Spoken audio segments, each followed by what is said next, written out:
Let's go, let's go, let's go. Welcome back to Chalk Talk. It's your boy JB. I'm here with Coach Hunter of the Jefferson High School Cougars down in Shenandoah Junction. Good evening, Coach. How you doing? I'm all right. How you doing? Good, good. Coach, what year is it for you going into the season? I know it's been a while. It's been a while. You've been holding things down there, J Hop, for some time now. Uh, 12. yeah, 12. Oh, 12. How's it feel going into year 12 versus going into year one? Um, it's not any easier, that's for sure. It's not any easier. I don't. I mean, I think there's. I mean, you were there year one. I mean, Yeah. expectations weren't as high as they are right now. I mean, we expected that we would do some good things, but when we've been to playoffs 3 years in a row, expectations are high Yeah. nowadays. So, You're facing a familiar foe in Spring Mills, and I talked to Coach Law. He's turned things around. Was an interim coach. Now he's the head coach. And I was asking him, both you guys have been in the playoffs. So how does it feel being the hunted and not being, not having people hunting you? um, Well, versus you hunting other people. How does it feel being a I mean, we're still hunting other people. Don't get it twisted. We're still hunting other people, but having a bullseye on your back, it is what it is. I mean, you still got to play the game. Name of the game is block, tackle, catch the ball. We got to do all that stuff. If we don't do all that stuff, then we're going to lose regardless, whether we're hunted or being hunted or we're the hunting. We're hunted. So it doesn't matter to us. yeah, We're just going to go out and play football. most people talk about the ins and outs of the first game. You got the first game jitters. It's really hard to understand who your team is until after the first game. I believe after the first, second, third game. um how does it feel playing a familiar foe as in Spring Mill, somebody you see every week? How does it feel open up a season against a familiar competitor such as Spring Mills? I mean, there's some familiarity, so you feel like you got an idea, some tendencies of what they're going to do. Um, but everybody always throws some new wrinkles in there. You never know what new kids have either grown from last year or who might have even now with today's age, who might have transferred in that you really don't know a lot about. So, I mean, with those aspects, you get scrimmage film, but in scrimmage film also, who knows if everybody's tipping their hand at what they're going to do. So, you still take it like any other game. They're familiar and we're familiar with them and we know their kids a little bit more. But I mean, there's still things that you don't actually know what can have actually transpired during the course of a game. Have they changed some of the offense, and maybe they just didn't show you some things in the scrimmage? So there's things like that. Well, you brought up the transfer portal, which is huge in high school and in college. You lost a linebacker, Nasir Jacobs, but you also lost a dynamic receiver.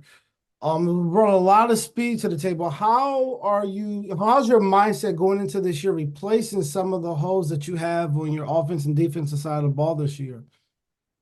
Well, the one we knew we were going to lose. So we knew we were going to lose Keyshawn. That was coming. That was inevitable. So you already started thinking as we get into the off season how we're going to try to fill that void. And that's going to probably be it's going to probably be a collective group of young men to help fill that void. What we didn't expect from that was a young man by the name of Tony Allen, who ran track for me this year, who actually showcased, I would say, Keyshawn-esque speed. So he showed speed. Like I said, when you lose another guy that we didn't understand or know we were going to lose, and they were losing, you lose a Nasir Jacobs, who we were thinking about moving inside this year. When you lose a guy like that, a dynamic defender like that, once again, it'll be a collective group of replacing. Hopefully we have the linebacking core ready to roll to help fill that void that we lost with Nasir. So you just use it. It's a team game, so it's not a one man game. It's a team game. So hopefully the team will pick up the pieces, and we've been had a lot of time to digest all this. So hopefully we made the right decisions in putting kids in places where they can be successful to help the team out to hopefully become victorious on Friday. Well, this preseason, I've definitely heard the name Tony Allen come up when the conversation of Jefferson High football comes into play. So I'm assuming that he's going to be an impact player for yourself. Let's talk about Tayshawn that you have, who is a 4x1 guy, who's a big back. He had a big run against Spring Valley for you guys in the playoffs. What is his impact going to be to your success in the season as a returning man that's going to be in the backfield this year? You know, well, he's probably with Keyshawn being gone and some of the other guys being kind of unknown guys, but we know about them and their factors, what they can do for us offensively. I think a lot of the eyes are going to be on Tayshawn as far as him getting carries and making sure they keep an eye on him, us getting him in space, making sure he doesn't get loose. He's a guy who runs with speed and power. So he's not only a guy who can get on the corner and take it the distance, he can also run in between the tackles and run you over and drag you for a couple yards. So I mean, he's gonna be a big part of our offense.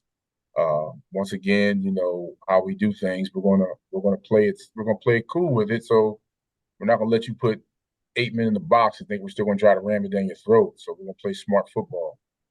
So hopefully, he'll have another breakout year and we get the running game opened up, and we get the passing game more through that. But I know somebody on the other side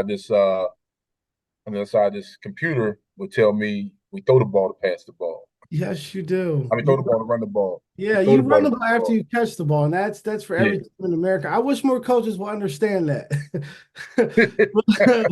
You guys are traveling up to Spring Mills Friday night, tomorrow night. What do you have to put in your bag? What do you have to travel with up there to know that you're going to leave to feel successful tomorrow night? um, Defense. We're going to have to play good, solid defense. They have a dynamic dual threat quarterback, Max Anderson, who's a tough guy. He can throw the ball. He can run the ball.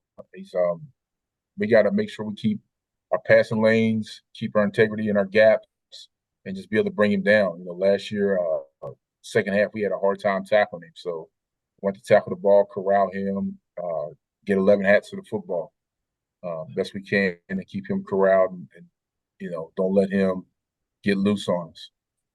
Here at Home Team Sports, we cover the Eastern Panhandle. And I asked Coach Law the same question. I'm here to stare the pot early in the season.